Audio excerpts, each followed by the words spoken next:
Okay, let's dive right in. Welcome to today's explainer. If you've ever clipped into your pedals, stared down a brutal miles-long section of single track, and thought to yourself, man, what exactly should I have eaten for breakfast? Well, you are in the exact right place. The source material we're digging into today breaks down the actual science of trail nutrition into super simple, actionable strategies. That way you can hit the dirt feeling strong, alert, and totally ready to tackle whatever the mountain throws at you. Look, we've all been there, right? Have you ever felt your energy absolutely tank halfway up a steep, grueling climb? You're pushing hard, you're feeling invincible, and then bam. It's literally like someone yanked the plug out of the wall. Your legs suddenly feel like lead, your focus gets all fuzzy right before a techie rock garden, and you just hit that dreaded wall. We call it bonking. And honestly, it almost always comes down to a fueling error, usually a nasty sugar crash, or you literally just ran out of gas. It's an incredibly frustrating experience, but here's the great news. It is 100% preventable. So, we clearly need a solid plan. Here's our roadmap for this explainer. We're covering the demands of the trail, the top pre-ride foods, why hydration is absolutely essential, the foods you must avoid, and finally, how to master your meal timing. Section 1. The demands of the trail. Focus, endurance, and quick reactions. Now, the research actually reveals something super reassuring. Quote, "You do not need a perfect nutrition strategy to ride well. Honestly, that takes so much pressure off.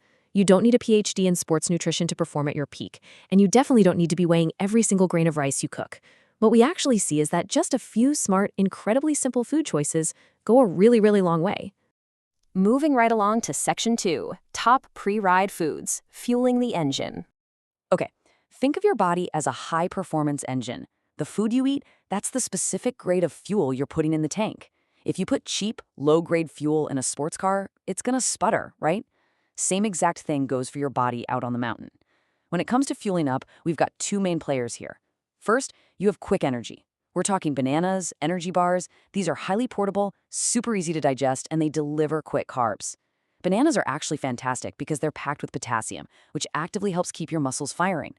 Then, on the flip side, we have our steady burners. Think oatmeal, whole grain toast. These are your slow-digesting complex carbs. They don't spike your blood sugar. Instead, they act more like a big log on a campfire, giving you this nice, steady, slow-burn energy all ride long.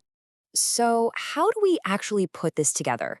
Let's build what is basically the ultimate pre-ride breakfast. Step 1.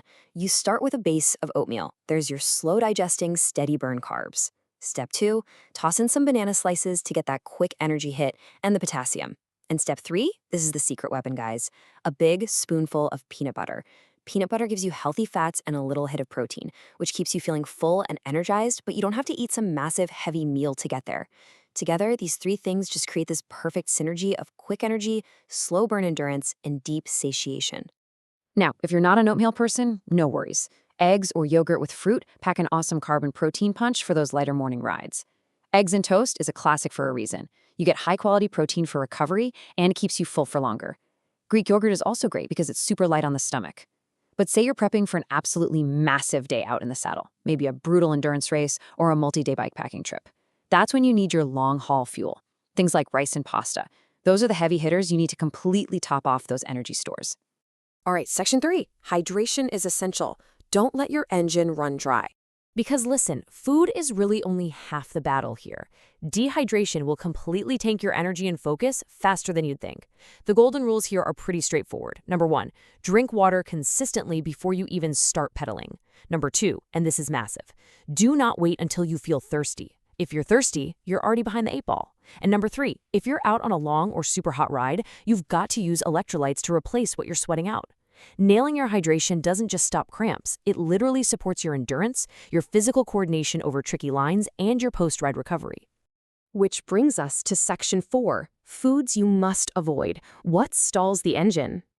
If we want this engine running smoothly, we really need to know what stalls it out, because eating the wrong thing can ruin your ride way faster than a flat tire. Optimal fuel gives you steady release energy, complex carbs, and digestible proteins. Engine stallers, on the other hand, heavy, greasy meals, way too much sugar, tons of fried food. Just imagine downing a greasy burger and fries and then instantly dropping into a jarring high-speed rock garden. No way, right? Your body's gonna pull all its blood and energy into your stomach just to process that heavy fat, which leaves your legs and your brain totally starved for oxygen. That is a one-way ticket to stomach cramps and just a miserable time on the bike. And finally, Section 5. Master your meal timing. When to fuel up. You could have the absolute perfect meal prepared, but if you eat it at the wrong time, you lose all the benefits. Timing is the glue that holds this whole thing together. So here's the breakdown. 2 to 3 hours before your ride, that's when you want your larger, balanced meal. Your oatmeal, your eggs, your rice. Your body actually needs a few hours to process those complex carbs and proteins so they're ready to use. Then, 30 to 60 minutes before you clip in, you just want to top off the tank. Grab a light snack, a piece of fruit, maybe one slice of toast, or an energy bar. Whatever you do, do not eat a giant meal right before you ride. You will feel incredibly sluggish. And then, once you're actually out there on the ride, just rely on the quick hit stuff. Bananas, bars, electrolytes, just to keep the engine humming. The absolutely crucial point to take away from all of this science, start simple. Listen to your body and adjust your fuel over time.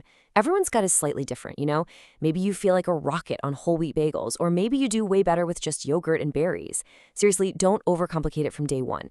Try these proven basics, really pay attention to how your legs feel on those punchy climbs, and just tweak your strategy from there. This source material leaves us with this awesome reminder. Because when the trail gets steep, rocky, or long, good fuel makes a real difference. And it absolutely does. Smart, accessible nutrition directly translates to how you perform out there. You're going to climb faster, your descending will be sharper, and honestly, you're just going to have a whole lot more fun when your body actually has the fuel it needs.